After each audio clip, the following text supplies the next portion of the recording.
Thanks so much for coming to join us for this session. I know that you could all be out playing golf right now, and so I appreciate you choosing to spend your time with us instead. My name is Ken Sangenario. I'll be your host for the next hour or so. And in a moment or two, I'll introduce you to our very esteemed panelists. But first, I'd like to just give you a little bit of backdrop on this session. And this is the first of actually 5 sessions in this conference that are dedicated to value growth services. Value growth services, those services that are designed to help companies in the 1 to 5 year window of time prior to them going out to the market to try to execute an M&A transaction. So helping companies become stronger, healthier, more profitable, more sustainable, more valuable, more marketable. So that's this whole session, 5 sessions. There'll be another session following this one immediately. Then there's a breakfast roundtable session tomorrow and 2 more value growth sessions tomorrow afternoon. So I would encourage you, if at all possible, join us for all sessions. I promise it will be well worth your time. This session right now is entitled The M&A Ecosystem of the Future. Why do we need an M&A ecosystem? First of all, what do we mean by an ecosystem and why do we need it? Well, we all know a lot of the statistics. More than 90% of business owners who try to go to market and sell their companies fail to execute a transaction. Most of them are turned away right at the gate as not being marketable for a whole host of different reasons. Most of those reasons are solvable if they have the right advice, the right guidance before they go to market. But the problem is there's no efficient process right now to redirect companies that are not currently saleable into a process where they can have their issues addressed.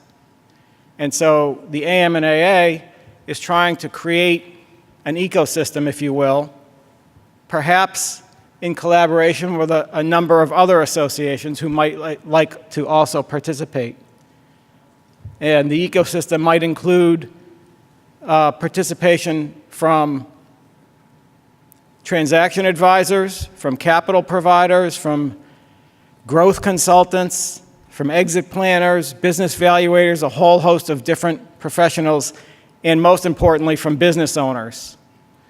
But how do we create a system that will attract the participation of all of these participants so that it becomes a robust system that is recognized in the marketplace as a way for companies to prepare to go to market and increase their chances dramatically of not only selling their company, but selling at a higher value than they otherwise might be able to achieve? It's a process that has been started a couple years ago and is now gaining a lot more momentum. So what we'd like to talk about today in this panel is what are the considerations, what are the factors in creating this ecosystem? What are the elements of the structural design, the systems, the processes, the platforms? What are the incentives that we need to build into the design of this ecosystem in order to attract all of the participants that will make the system really robust? And so with that, I'd like to introduce you to our panelists. I have to my right Chad Byers, who's the managing partner of Symmetrical Investments. Chad is a transaction advisor, has been involved in more than 100 transactions. He's also an equity investor and has ownership positions in a number of different entities. So Chad can offer us some perspectives from a transaction advisory perspective, what it will take from the transaction advisor's perspective to attract that community to participate in the ecosystem, as well as being able to offer some perspectives as an investor of what it will take to attract the investment community.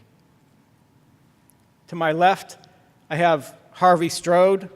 Harvey is the founder and principal of UCBB Capital and Transition Solutions. Harvey is a transaction advisor and also a value growth advisor.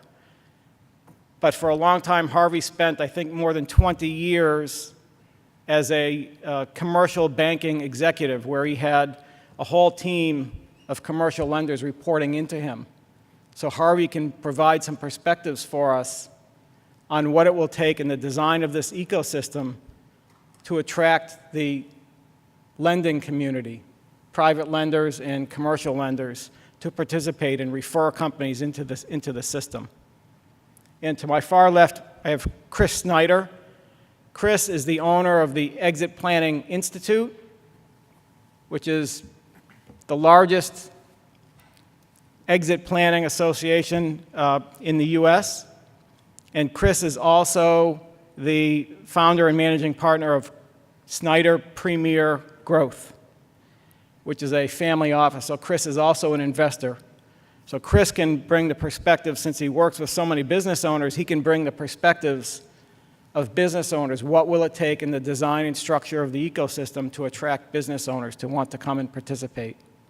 And he can also provide the perspectives as an investor of what it would take for the investment community. So really looking forward to getting each of their perspectives. And once we hear from them, I'd also like to open the discussion up to the audience to hear questions and comments and perspectives from you. And tomorrow morning, the breakfast roundtable session will be a follow-on to this session, where we will invite all of you to join us in a roundtable format where we have specific challenges of building this ecosystem that will come out of today's discussion, and we'll invite you to come and provide your perspectives and input, and hopefully get you to be engaged in helping us to create the ecosystem. So with that, I'd like to start with just one general question to our panel, and we'll get each of their perspectives. And the question is, first of all, do you believe in this sort of ecosystem? And from the perspectives of the constituents that you sort of represent, what it would take in the design and structure and in the incentives to get people to want to join the cause. So I'll start with Chris, if I could, to give us some of your perspectives. Your thoughts, Chris? Well, welcome. Is this on? Welcome, everyone, to AM&AA's first session, the winter conference. Glad you could join us. I think maybe Ken asked me to kick off here because he and I have shared this vision for quite a while. Right. To give you a little bit more perspective before I give you my perspective on the market, Ken is a faculty member at the Exit Planning Institute, actually teaches our value enhancement section. I started in this market about 10 years ago with the formation of a company called Aspire Management, which operated off of a model called BIGS, Buy, Improve, Grow, Sell. And it was what Ken is talking about. It was a model, and Ken was in a similar kind of business, a model which basically bridged the gap between buy side and sell side. Originally, when I started the methodology or created it for myself to go out and buy, improve, grow, and sell my own businesses. But as a new company, once people heard I was in the market, they started calling up, asking me if I'd come in and help them, and within 6 months, I had a business offering services. So that was about 10 years ago, and that led to Snyder Premier Growth and either controlling or minority interest in about 9 different companies today. Many of those investments were made with my clients. And then that also led to a certification through EPI called the CEPA, Certified Exit Planning Advisor, in 2008, and the acquisition of EPI in 2012. Now, I'm passionate about this particular market because what we're trying to do, and Ken and I were talking about this, is really bridge this gap between what I call the left side advisors and the right side advisors. So if you're looking at a board, right, and you're looking left to right, on the left side, you have these pre-transition advisors. Most of those advisors are members of EPI. They're CPAs, they're financial planners, they're commercial bankers, they're insurance professionals. They're all the types of advisors that work with owners every day. They're doing accounting, they're providing legal advice, and most of those advisors, one or two of those advisors that are working with an owner would be considered what we would know in a market as the trusted advisor. That's typically a CPA or an attorney, but usually it's the CPA. In a survey we did in 2013, the CPA was ranked the most trusted advisor of all the advisors. By the way, number 2 was the spouse. Came in behind the CPA. That's quite an enviable position. And then you have these rights, what I call the right side of the equation, if you're still looking at that board, which are the transactional people, which are many of you, I believe, or at least many of the members of AM&AA, the private equity companies, the family offices, the investment bankers, and if an inside option, it might even be an ESOP or something like that, but that's a different conference. So what happens today is, and in my own business, I found success at bridging that and getting in early with clients, offering them services to grow the business and create value, and then taking on the either the buy side or the sell side work. I don't do that anymore. I primarily just work with the value advisory services. And I hand that work over to an investment banker or a private equity company, but I'm giving them a ready-made transaction. I'm either bringing in private equity because we need capital, I may be bringing in a commercial banker for the same purpose, or we're ready to liquidate and we're bringing in an investment banker. The key to the success of the model was that the investment banker, the private equity, the commercial banker gets involved early in the process. So I might be working with that business for a year or 2 years, sometimes even longer.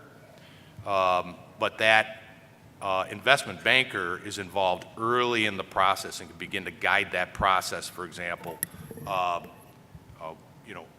early in the process when we're still trying to formulate the strategy. So I think if we're able to, in the middle of this equation, I'll wrap it up, is the business owner, which a lot of us tend to forget about. We have these advisor conferences, but let's not forget about the business owner who's in the middle. That's who we're trying to serve. And ultimately, I think we can do things where we're driving valuable businesses and we're also passing along onto the right side of the equation businesses that can get, transactions that can actually get done. The benefits to you on the transactional side are, one, you're all looking for deal flow. But as Ken and I talked about, you're not just looking for deal flow, you're looking for quality deal flow. There's plenty of deal flow. There's just not enough good stuff. So we're looking for quality deal flow, and the value advisor is the one that actually can provide you that kind of deal flow. Thanks, Chris. So it sounds like there are a lot of referrals that typically are going from advisors to investors or to transaction advisors, from growth advisors to transaction advisors. Yeah. That's probably not the problem. The issue is, how do we get the transaction advisory community that turns away 90% plus of the deals that they see, how do we get them, instead of turning those deals away, to turn them inward to a system and a process that can help those companies and then return those companies back to them when they're more market ready? That seems to be the big challenge, whether they're coming back from transaction advisors or from the investment community. So part of what we want to talk about today, too, is what are the challenges in getting the deal flow to go in that direction, right? And are there incentives that we can build into this process to attract them? Yeah, all of my, so far, in 10 years, all of the referrals are going left to right. Right. Right? There's rarely anything, if ever, something that comes back right to left. If there is something that comes referred, most of my, when I was starting out, most of my business came through referrals. It was coming from advisors on the left Right. side, attorneys, CPAs, and financial planners. But you make a great point about the deal flow that's desired. We're in an industry right now that is absolutely saturated with available capital. There's no shortage of capital whatsoever. $1 trillion or more of capital, private capital, is sitting on the sidelines. Not enough deals of high enough quality and high enough value to attract that capital. So there's no issue with capital. There's no issue with the volume of deals. The issue is with the quality of deals. And there's a lot that can be done to make the quality of deals be a lot higher.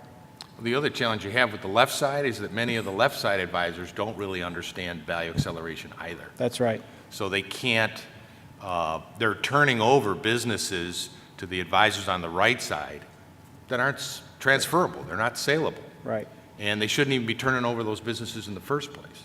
So a big part of what we're trying to do at EPI is really educate that left side so that before they even turn over a business, they're turning over businesses that are saleable right from the get-go. All right, great, thanks.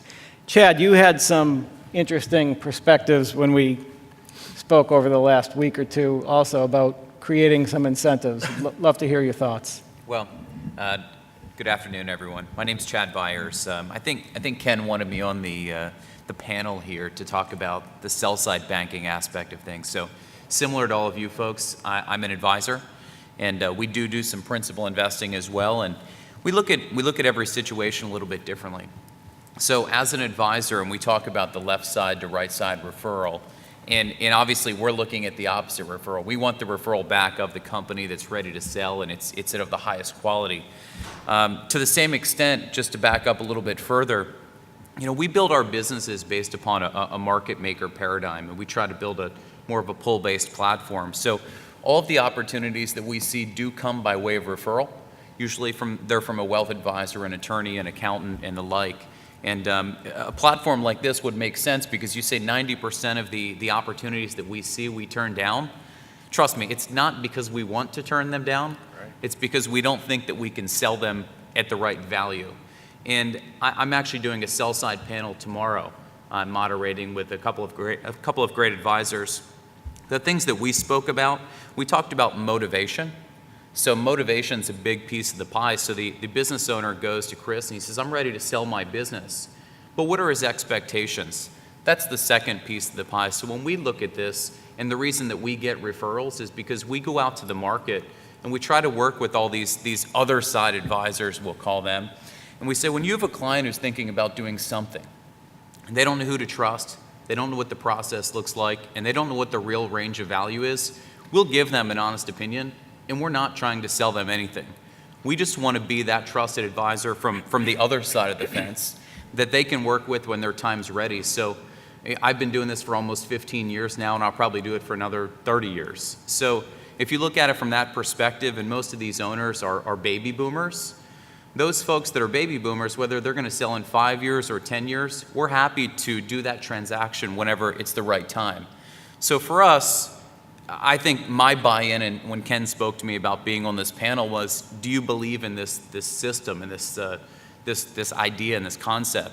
And I believe in it because if we get 90% of those opportunities that don't make sense, I find that it's not that they go to another advisor and do a deal with them, it's that they do nothing.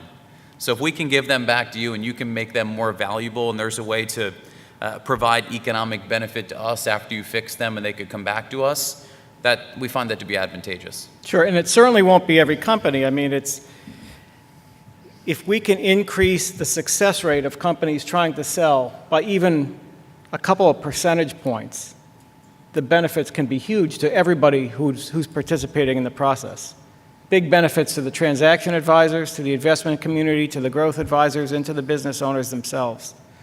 So we're not looking to take every company necessarily, at least not right now, that's not saleable and make them saleable. But there are a lot of companies that may be very close, but they fall short in some area or another.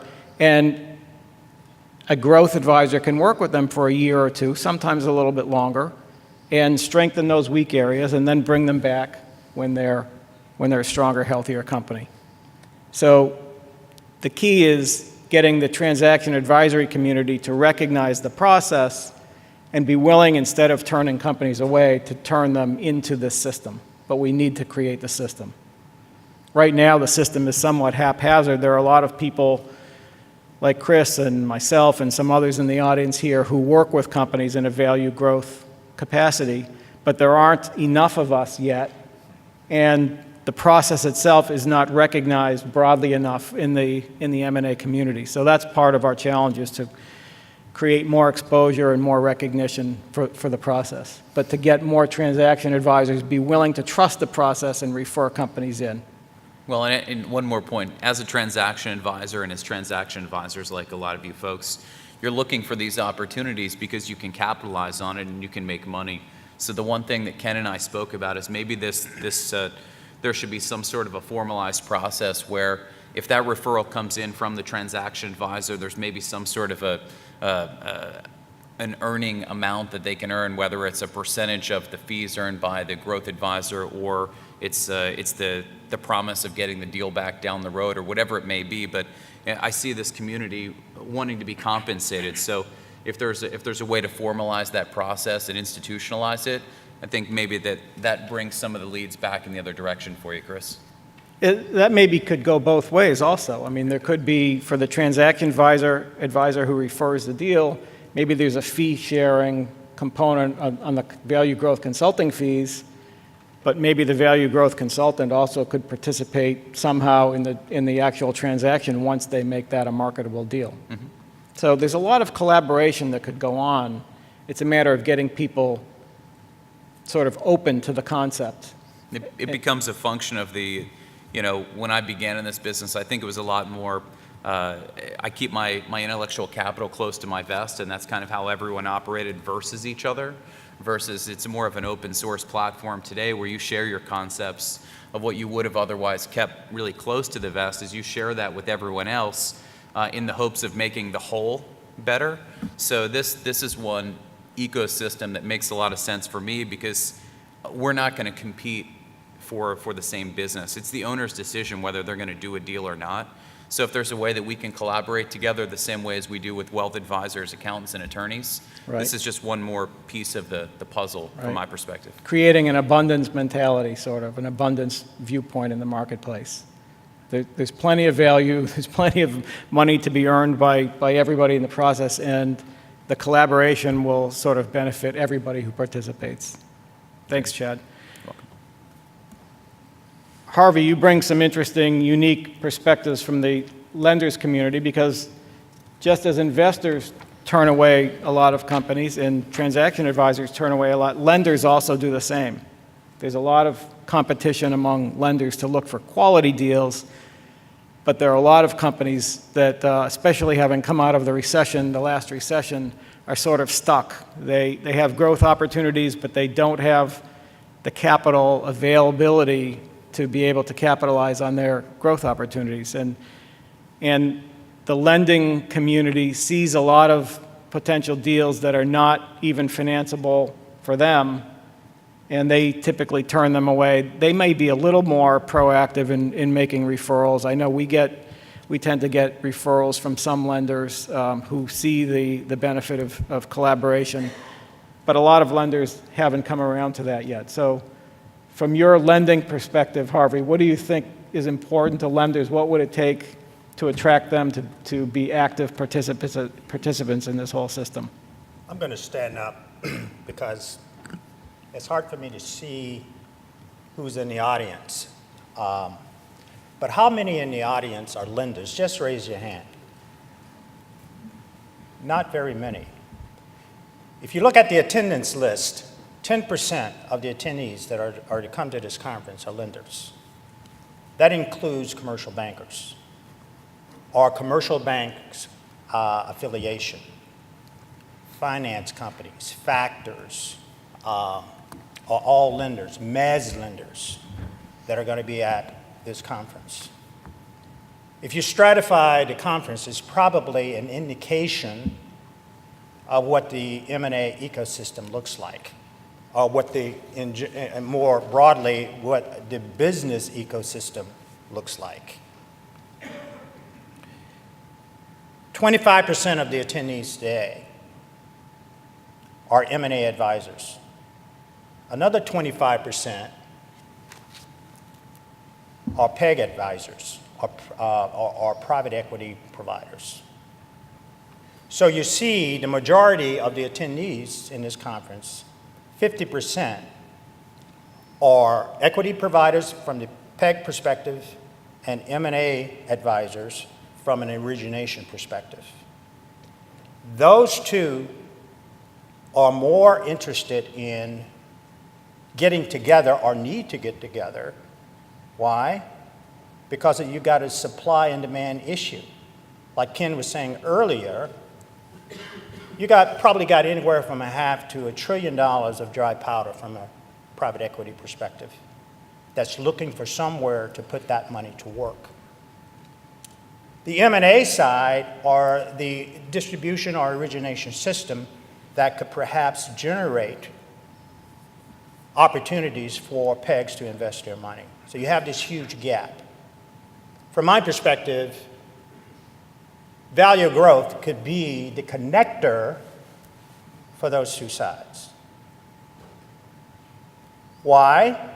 Because value growth is more relationship-driven, more trusted advisor-driven than the other two. The reason that perspective is important is business owners are tough. Why? Because most of them, over 90% of them, are in business for what reason? I know you guys all know this stuff, okay? But I'm trying to put it in more of a perspective so we can get this ecosystem much more effective and much more efficient. I believe the value growth advisor, if he's able to create an alliance with the transaction advisors of private equity and M&A, if you can create a trusted relationship or alliance between those three, that's essentially the secret sauce to improve the effectiveness and the efficiency of the M&A ecosystem.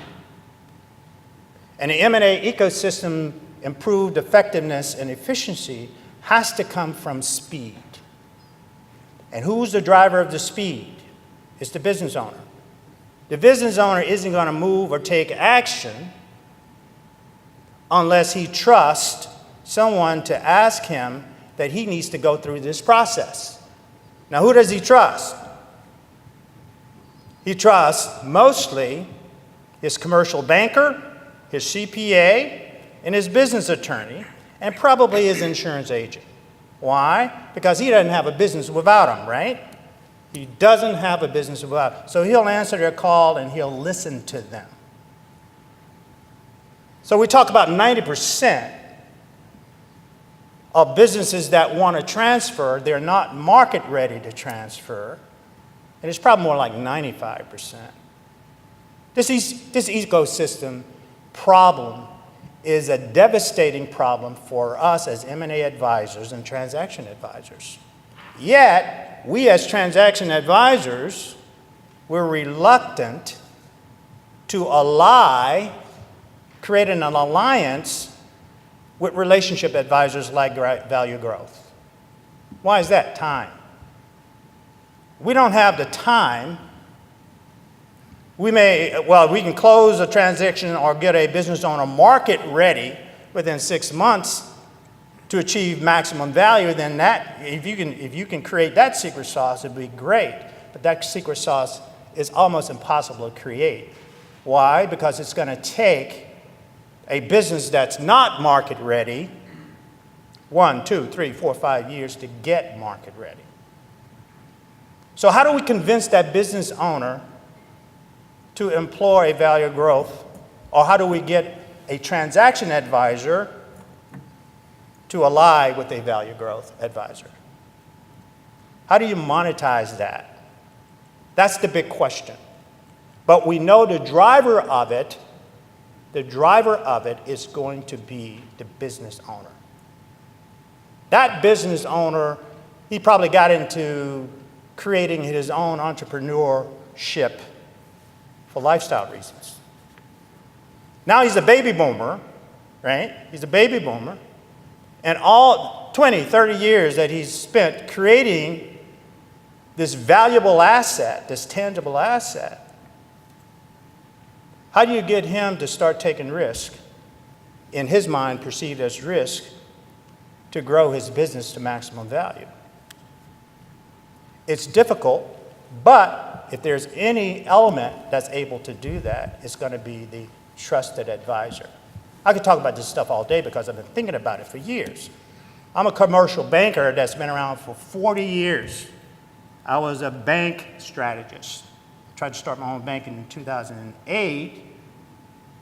Bad timing. Capital dried up. Prior to that, I was in the military. I was a military strategist in a little place called Vietnam. There, as a military strategist, you have to collaborate internally with people in your platoon. I was a platoon leader. You have to collaborate, you have to figure out where the rockets are going to be, where the machine guns are going to be, but more importantly, where that point's going to be. Now, forwarding to the banking world, from my experience, I become a bank strategist, which is essentially the same as a military strategist, because you have to collaborate. So my lens, in terms of what I'm sharing with you today, is coming from experiences, some 40 to 50 years of experiences as a military strategist, a bank strategist, an IB strategist, and a value growth strategist. I'm pulling all of this stuff together to share with you my perspective on how we can get, perhaps, this ecosystem to be much more effective and efficient. And the secret sauce for that is, how do we get all the constituents of this ecosystem, the CPAs, the private equity, the bankers, the lenders, all of these components within the ecosystem, how do we get them to collaborate where everybody wins? And if we can figure out how to get everybody to collaborate where everybody wins, we can fix this thing. There's going to be a breakfast roundtable tomorrow, and hopefully some of you, if not all of you, can join the breakfast roundtable, and you can share your thoughts on this and how we can get this fixed. But I'm convinced the way you get it fixed is by creating more transaction advisors to become more strategic, trusted advisors with the business owner. It's hard to do because that takes time. But if you can transition the transaction advisor to function more as a trusted advisor, which means you got to spend time with the business owner, talking strategy and really getting to know that business owner's business and know him personally. If he's able to do that, he gets to be perceived by that business owner as a trusted advisor. So you have a combination of trusted advisors becoming, you have transaction advisors becoming more trusted advisors, this combination. If we can figure out a way for all of us to do that, where we can be perceived as a trusted advisor, not just as a technician, not just as a technician. A banker is a technician. He's a transaction guy.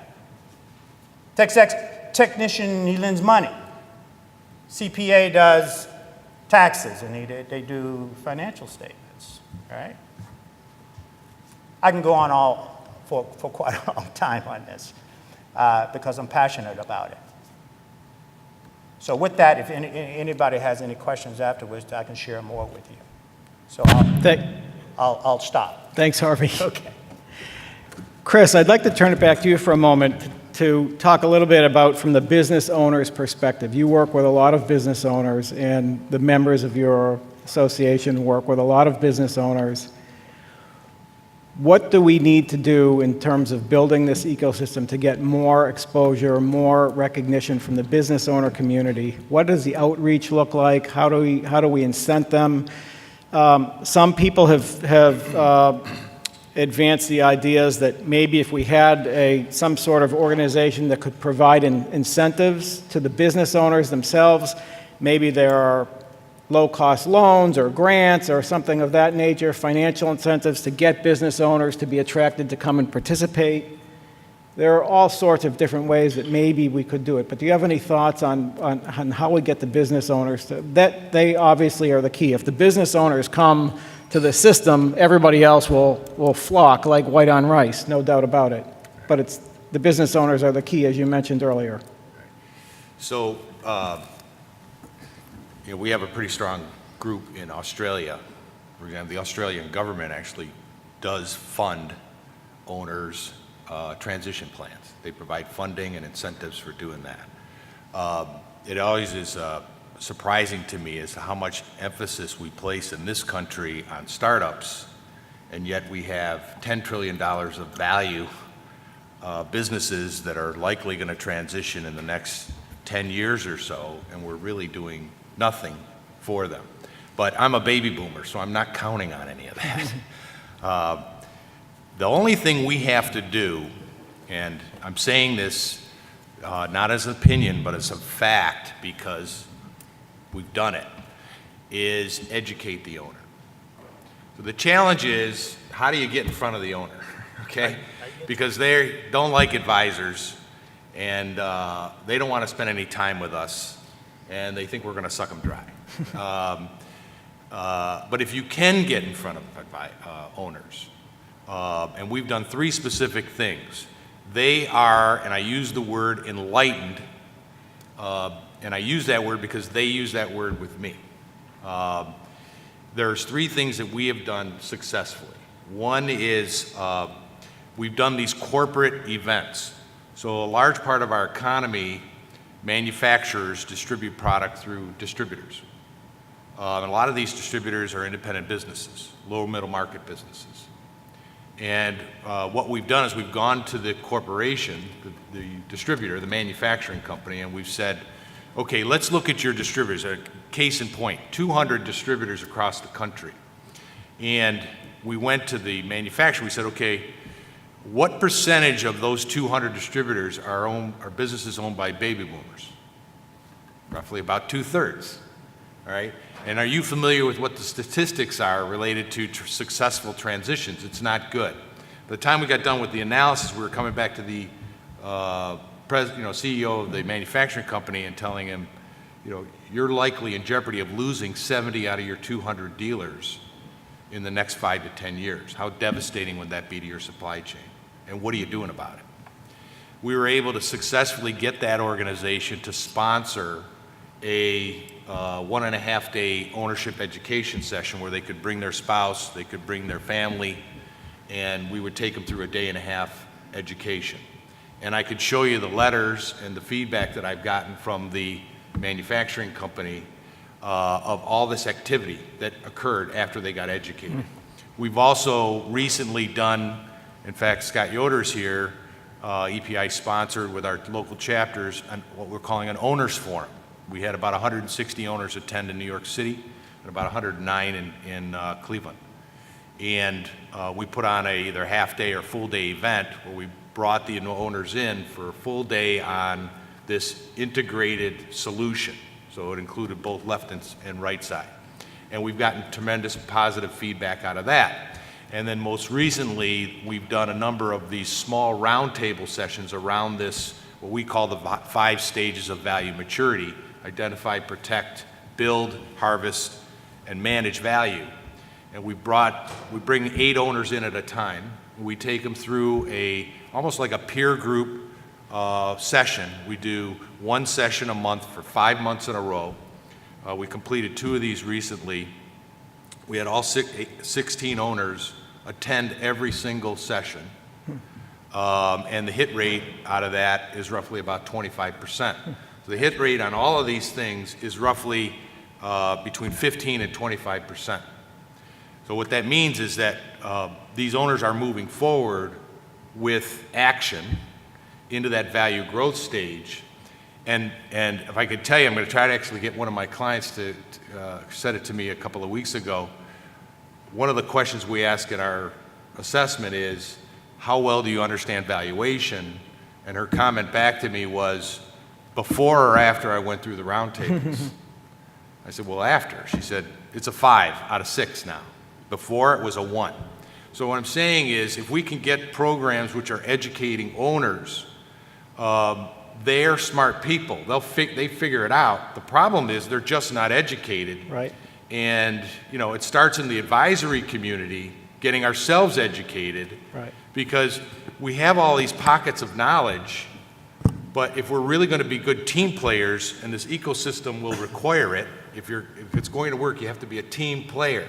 Right. Which means you have to get out of your box and you have to try to understand the other person's point of view, even though you don't do it. So, you know, if you're not an M&A advisor, you still need to understand it because you need to know when to bring the M&A advisor and the best way to use them and introduce them to the client. Right. So it's really, I think, through education and an effort, I think we said this, and a little bit of effort on our part, Right. to play in the sandbox and understand the other person's point of view, I think we can actually bring more quality deals to the table. That's great. Good perspective. So if we can create a larger scale educational effort for business owners, Targeted at owners. targeted directly at the owners to educate them, maybe we can start to get them to be drawn into the system. And then if we could somehow maybe enhance that with potentially some financial incentives that might be able to be provided, then it gives them a little bit more. The financial incentive is harvesting the wealth I've built in my business for the last 30 years. You know, that's the challenge. That's where the real incentive is, right? If we can get owners, every one of us are going to be interested in being part of the Sure. ecosystem. Right. Thanks. Chad? Ken, the owners, like most of us, don't know what they don't know. Right. So the key, how do you get to them so you can advise them on what they don't know? Because once they know, Sure. they're there. Right. Thanks. Chad, is there any sort of secret sauce in getting the word out more to the transaction advisory community? You get it. I would say a minority portion of your colleagues get it, but the vast majority of the transaction advisors, I think, don't really have a strong interest yet in this kind of a process. So how do we get to convince them? We like it because our system is based on valuation. So we go out and we try to talk to advisors about valuation because the advisors and you folks are trying to get to the business owners. So if we can change our strategy instead of trying to get to the business owners and we can get to the advisors, it creates this broad network of referrals that comes to us because, again, we look at it like we're building a buffet. So we're saying, here's what we can do. This is how we do it. Who's got opportunities? So if we've got opportunities, we can do what we do because, let's be honest, I mean, we're M&A advisors. We're looking to turn equity into liquidity. If an owner is ready to do a deal today, most of these folks are lifestyle owners. So they've had their business for 20, 30, 40 years. They make more money than most of their neighbors. They do really well, whether that's $1 million a year or $10 million a year or whatever it may be. It's all relative. The guy that's making $1 million a year or the guy that's making $10 million a year, do they want to try to make 2 or 3 or 20 or 30 or whatever that number may be? The odds are if they've had it for 20, 30, 40 years, they're probably pretty happy with where they're at. So from a value advisor perspective, there's a lot of things that we all see that can be done in that business to make it more valuable, but whether it is or not, that's another question. So when you look at this business and you come into contact with this owner, again, it goes back to motivation and expectations. If they can do a deal today and they're going to turn their equity into liquidity and they're meeting with the right wealth advisor and they know that they're going to have enough money to sustain the rest of their life, maybe other generations as well, do they really want to go out and push it again? To plug a transaction I guess, thesis here. I mean, a lot of the deals that we're doing are majority recapitalizations. That guy wants rid of his personal guarantee, he wants to secure his family, and he wants to keep working because people are working longer and they want to keep working. So if we can do that kind of deal and we can plug additional capital into the business, the groups that are working, the groups are following the same strategy as you guys. You guys and another group of folks can help add value to that business. I don't always know that the owner is looking to do that. So it's if we can invest in the business and we can employ that kind of tactic or strategy, great, then we get the value. If we can go and we can take that to the market, if we're selling a business, the group loves that because you say, this is what the business is, this is how they got started, this is where they're at today, this is what they could do, and we took what they could do based upon what the owner told us. He just doesn't want to do it.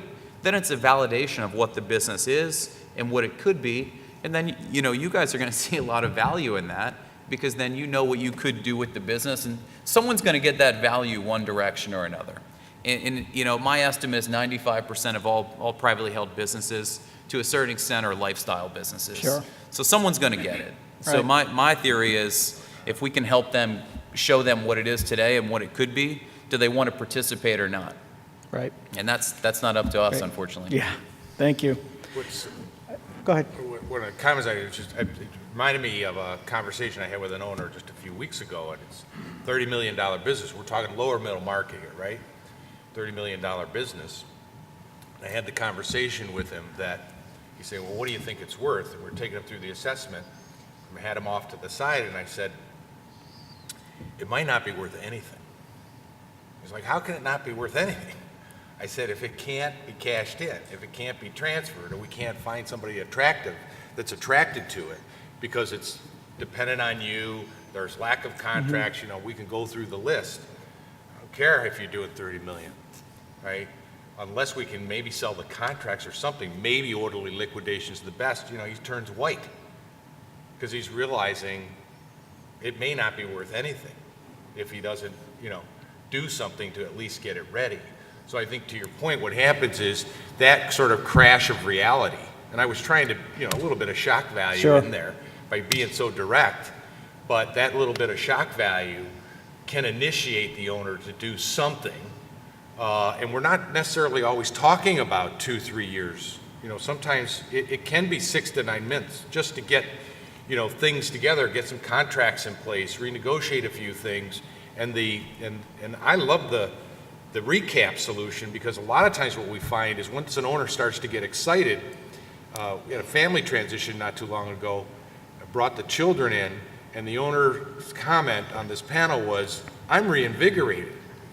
I was on autopilot and wasn't going anywhere. Now I'm reinvigorated, Right. and now I do want to talk to private equity because I want to grow this thing, and I'm pumped up about it.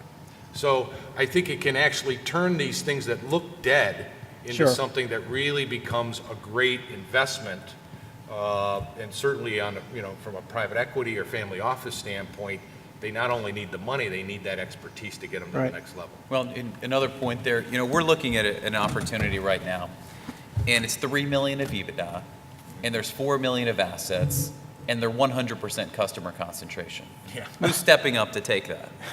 The owner's looking at a deal with 1x EBITDA, which is less than asset value. And if you look at the capital markets and you look at how you can get that financed, you can look at something interesting. So, my crazy group of people that I work with like that kind of deal because we can do a majority recapitalization.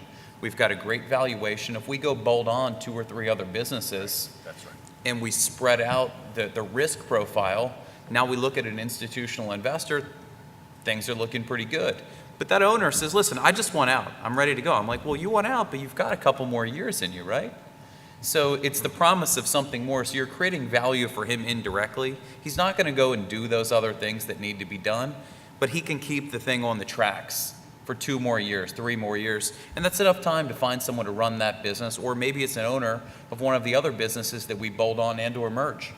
So it's I think, thinking outside of the box a lot of times. Great. Thanks. Ken, Yes, Harvey. let me make a comment. When we're talking matrices and profits and restructuring capital and all of this stuff, that's a technical perspective. What gets business owners to move and to take action, to do anything, to just listen to you, is emotional. It's emotional. They make their decisions based on emotion. So if you got a business owner, particularly a baby boomer, who's just fine with where he's at, how do you get him to transition into a mindset of value creation. Because the transaction advisor thinks, he's thinking matrices, he's thinking how to grow the business, he's thinking how to grow the EBITDA, which will benefit the business owner. But the business owner is not thinking that. Somebody has to get in front of that business owner to get him to start thinking strategically to create value. And what I'm saying is that I believe within the ecosystem, the three key advisors that can make that happen are bankers, commercial bankers, CPAs, and business attorneys.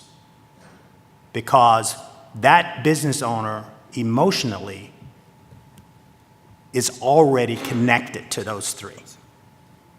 So strategy-wise, our focus within the ecosystem should be to ally value growth, which are strategic advisors, with the misnomer trusted advisor, which are not. They're really transaction advisors because they do their discipline. I'm talking about the CPAs, the attorneys, the insurance agents. But if we can really strongly ally with them and accelerate the process with speed, that would create and trigger the momentum to make this ecosystem much more effective and efficient. Great. Thank you. With the few minutes we have left, I'd like to open up to the floor for any questions, comments, concerns. Yes, sir. I can't really see who that is. Terry, thanks, Terry.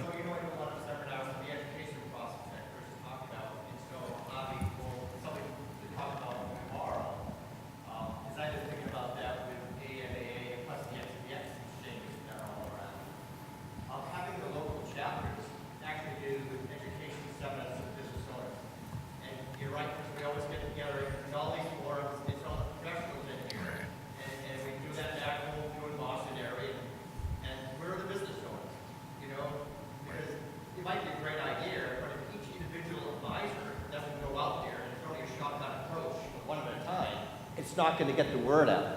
And there's so much at risk, as all of you guys know, and there's such great wealth that's out there.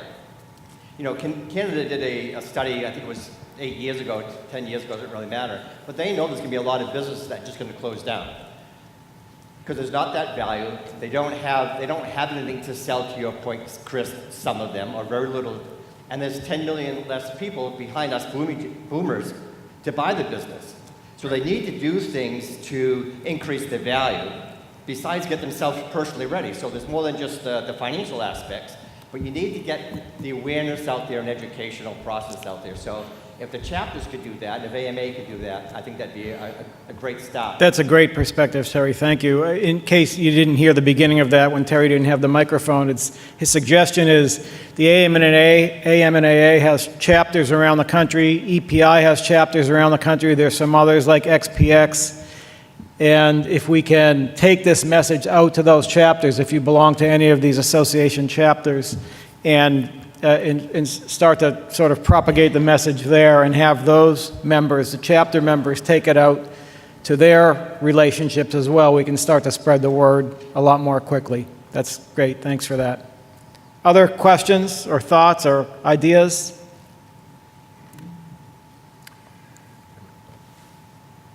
Can I follow up on that question? Go ahead. Oh, Terry, just to follow up Yeah, on that, sure. a couple of ideas. One of the guys you guys should talk to, if you have a chance, I hope you don't mind, Scott, talk to Scott Yoder, who's right here. Raise your hands. He's on the board of our New York City chapter, and they ran an extremely successful ownership forum. And it was a big collaborative effort by the chapter, and they did a really nice job.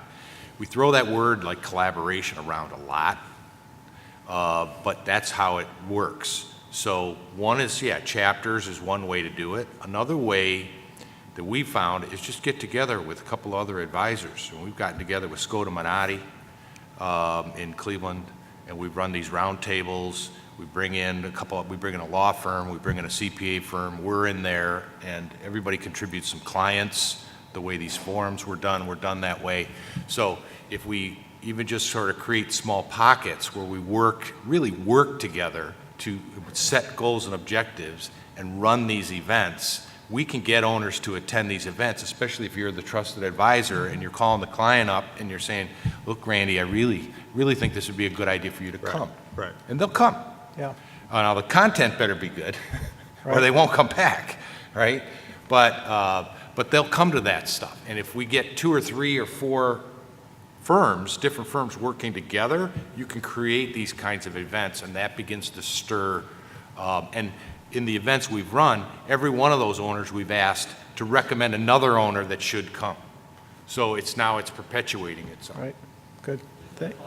So, Chris, I agree with that, and I've run quite a few seminars for the last 12 years and brought in other advisors. So we're collaborating, getting in a bigger source of business owners. I was looking at greater leverage than one-offs that some of the or the RCG, a smaller organization, we can do some of that. But if we have the chapters going out there and actually putting a definitive development plan in with some action steps that they're going to carry forward and do 5 or 6 or 7, whatever it's going to be, on a quarterly basis around the country, I think that's very impactful to start going that way. Great. So education, outreach, collaboration, an abundance mentality, incentives, these are all ideas that we can sort of start to formulate or get to be a little more formal in how we go about creating this ecosystem. We're out of time. I'd like to thank you all for staying here and listening to the presentation. I hope you'll stay around for the next session and then join us tomorrow for the breakfast roundtables as well. And please join me in thanking our panelists here. Greatly appreciate it.